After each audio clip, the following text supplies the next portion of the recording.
What is up, guys, and welcome to my review of the highly anticipated directorial debut of YouTuber Chris Stuckmann titled Shelby Oaks. While I highly doubt that a lot of people that watch my channel aren't familiar with who Chris Stuckmann is, he is one of the prominent names as far as movie YouTube goes. He was one of the first people on this platform alongside big names like Jeremy Jahns, who started talking about movies, rose to prominence over the years since I believe like 2009, eventually amassing over 2 million subscribers. Certainly one of the bigger influences for me starting my channel. And he started producing this horror film back in 2021, actually launched a Kickstarter campaign in early 2022, if I'm not mistaken. The film eventually had its world premiere at the Fantasia Film Festival last summer, and then was eventually picked up for distribution by NEON, who is a wildly growing name, especially in the horror space, and eventually big names like Mike Flanagan attached themselves to the project as executive producers. They did a few reshoots, adding some scenes and getting a little bit extra budget of things they weren't able to do in its initial production run. And now it's getting its wide release this October 24th, actually, so just in time for spooky season. Now, this is a film that I've had my eye on and been curious about for a very long time. For full disclosure, I was one of the people that backed it on Kickstarter. And last week, I actually got a very cool opportunity where NEON reached out to me and said that they were doing 4 Kickstarter screenings for the backers across the United States. So I actually went out to New York this past Wednesday, the first time I've ever been to New York, and spent the entire afternoon and evening with Chris and with a couple of representatives from NEON, and got to check out this Kickstarter premiere at a Regal theater that was monstrous. Watched the film a second time with a full theater of Chris Stuckmann fans and people that backed the film financially, and then take some out-of-theater reactions, went out to dinner, did a whole interview with Chris. We talked quite a bit about YouTube and film influences and stuff like that. And I say all that not to just be completely open about how cool this experience has been. And, you know, this is the first time I've ever been able to do anything like this with a film. As long as I've been covering movies, I've never been flown out anywhere by a studio to cover their movie. So I do want to acknowledge that I had a very cool experience surrounding this film. I had a lot of personal just investment in it, wanting to see it succeed. Chris is somebody that I've, of course, been inspired by. I have enjoyed the few times that I have hung out with him, interacted with him very much, and he had a lot of very nice, very encouraging things to say about not only my channel, but my YouTube career and, you know, the potential of things going forward. And so, of course, all of those external elements definitely do impact my overall feelings on the movie. I would be foolish and dishonest not to acknowledge that. Do I have a personal investment, a personal experience, and an inclination to like this film more than somebody who's just going to walk into the theater blind or press play in a streaming service? Of course I do. And with all that being said, the basic premise of Shelby Oaks is that you have a group of paranormal investigator YouTubers that go mysteriously missing, and a decade plus later, the older sister of the host of this channel is still very much on the hunt for her sister's whereabouts. So she starts to put together some of the footage from her YouTube channel, as well as some other elements that are laid in front of her, to track down the whereabouts of her sister that she very much hopes and believes is still alive out there somewhere. Starting off with the positives, when you typically see a filmmaker make their first journey into telling a story, into putting something out there to the public, typically they do one of two things, sometimes both, but typically one of two. They either take a very big stylistic swing to try to bring something new to a subgenre or something new to filmmaking in and of itself, or you have a story that very much has this personal importance to them. It's something that relates to them as a person, their experiences, their life. And this story is very much a personal story for Chris Stuckmann. Now, I got the feeling of that when I first watched this screener at home. That just felt like an extra element there that I could definitely feel as a viewer, and it was only confirmed after I got to talk with Chris about it, where you have this story about an older sister that is being told by the world for a decade now, your sister is gone, she's dead, there's no traces to find, give up and move on with your life. And she cannot accept that. She knows in her heart there's something else to find here, and there's nobody in the world that's going to tell her otherwise. And that very much correlates to a very personal story with Chris For those that have been following him that are aware of this, he was a Jehovah's Witness. He was raised that way, eventually got out of that religion, and he was not allowed to communicate with his own blood sister for almost 20 years because of the rules in place in this religion. As a kid, a Jehovah's Witness, they practiced shunning, and my sister was shunned from the religion when I was 12, and I didn't see her in person for 17 years. I eventually reconnected with her. It's great. She's here, and I think she's with my kids right now, actually, and so it's wonderful. I was editing the movie when I realized that I had made a film that was about a person desperately searching for their sister when the world is telling them that she's dead. And it that came into the movie like without me really realizing it, and it usually is other people coming up and being like, was this a thing, or this emotional element, and then you kind of realize, oh my god, I did put that in there. And so I really appreciated that about it. You know, that is the driving force of the movie, is the performances, and as well as the relationship between these two sisters, and that familial element driving her to withstand all these very creepy and eerie settings and elements and warnings.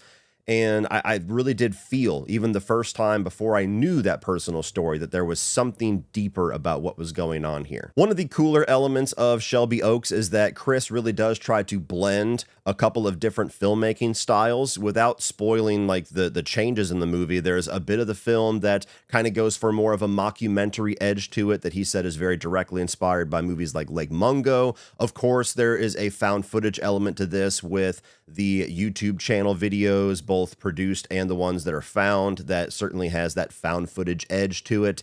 And then a good chunk of the film is just your more traditional style horror film, where it's not trying to have any of those filmmaking techniques to make you escape from the story or be like a bystander. You're actually watching the story with the characters like a traditional film. So I like the way that he blended that, not only just to show his different influences, but also kind of change up the dynamic of the movie more than once. Everybody in the cast does a pretty good job, but the standouts here, of course, is going to be Camille Sullivan, who plays your lead actor here, your lead role as the sister who is going through this journey. And there's a lot required of her. A lot of the movie is her by herself, just experiencing the things that are around her that she's discovering. And going back to that story feeling very personal, it really does come through in her performance, her love for her sister, her longing to be reunited with her again, her refusal and her grit in facing the world's cynicism towards the entire thing. And Sarah Dern being the one who plays the missing sister, who you really only get to experience for the most part in these tapes that she finds and in these YouTube videos. And I think that you get her personality and that extra element of that personal story, even though she's never really directly interacting with her sister in those scenes. And then Robin Bartlett is a character that comes into the film that, you know, she gives a performance that I think is one of the standouts of the movie, not just because her character is a standout, but a lot of horror movies nowadays tend to have that one person that just is slightly off from normal. And if the actor or the actress can really portray that well, they end up being something that can unnerve you just with their presence. And, you know, she's somebody that I've seen in movies all the way back to Honey, We Shrunk Ourselves, for God's sakes. So her popping up in this and being just a little bit of that off character, I really enjoyed what she brought. As a director, one of the things that Chris definitely has a talent for that's shown here is building atmosphere. You know, this is a movie that has only a few locations. They are real life locations, one of which is like this abandoned prison in the middle of Ohio. And I think he does a really good job at really getting the tension, getting the eerie vibes that you want in those types of settings where it's a blank slate and it's all up to the filmmakers with the cinematography and the sound design and the performance of the actors to kind of fill that blank slate with the dread they're going for. And when I wanted to make a movie about like urban explorers, paranormal, investigators, I was like, we need a lot of cool abandoned locations, which is why I was able to convince everyone to shoot in Ohio, because Ohio has a lot of abandoned shit.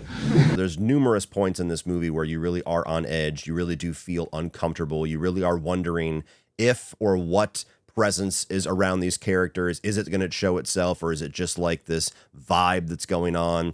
And going along with that, there's a bit of a cool element that adds to rewatch value with Shelby Oaks, where there is an entity in this movie, as you can expect, and there are multiple points in the film where that entity is hidden in plain sight. and there's still plenty that I have yet to find. Yeah, I've seen the film twice, and Chris kind of gave me an idea of how many actual shots of this entity there are in the film, and I'm more than half of them I still haven't really discovered. So along the lines of things like Longlegs and even The Haunting of Hill House, where there's a bit of like a Where's Waldo game for those of us sick horror fans that want to re-experience stuff like that just to find the scary images. There's a cool element to that in the film, that the ones that you do see certainly make the hair on the back of your neck stand up, because they're very creatively, like, something that's not obvious in your eye will just kind of catch it and be like, wait a minute, what the fuck is that? But as I said, also adding like a little bit of a fun game for us sick horror fans that you want to revisit the film and try to spot all of them. And the last thing that I'll put here in the positives, at the risk of sounding a little bit repetitive or beating a dead horse, is that there is this very palpable element to this film that I find very inspiring. You know, it's very easy to disengage yourself when you're talking about films online, especially if you're doing it anonymously and not putting your face out there the way that I am, where people can just totally dismiss the difficulty that filmmakers have to go through, even the ones that have unlimited resources from the studio, but all the more exponentially with those that don't have that, and they're doing these independent projects, and it's quite literally their baby, their brainchild, and they have to do everything they can, use every little resource they can find, and literally pinch pennies to try to get this thing completed. And when you're able to watch a film that comes together as cohesively as this one, it's always inspiring to any film fan that really understands the process. But there is that extra element here of watching somebody who, for a couple of decades, was just doing what I'm doing right now, that decided to take that extra step and finally put their money where their mouth is. And watching this film and enjoying it to the degree that I did, all it does is inspire me to hopefully one day take that step as well. Moving on to the mixed, I really only have one element of the film itself, and as I said, there is an entity in this movie, and anytime you have a horror film where there is an entity or a demon or a monster, every filmmaker has to kind of walk that line and decide, how much do I show, when do I show, or do I show the entity at all? And there is like one shot in the movie where Chris decides to show us more of the entity. And I don't know if it would have been more effective not to show the entity or to actually give us that shot for some kind of like a payoff. You know, I think there's a lot of movie audiences that require that, where they're like, dude, we never got to see the monster. We never got to see the demon. What the fuck? I've not always been that person. Sometimes I do think it's scarier when you have to kind of fill in the blank canvas yourself.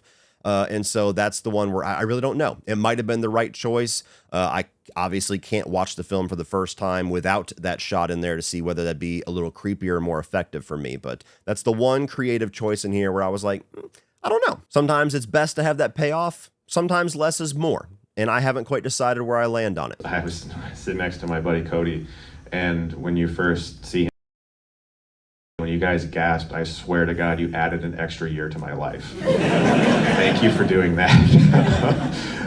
That made me so, I could not wait for that moment. Thank you. And the only other thing that I'll say here in the mixed really isn't a critique on the film itself. It's more just a statement out there for you in regard to managing expectations.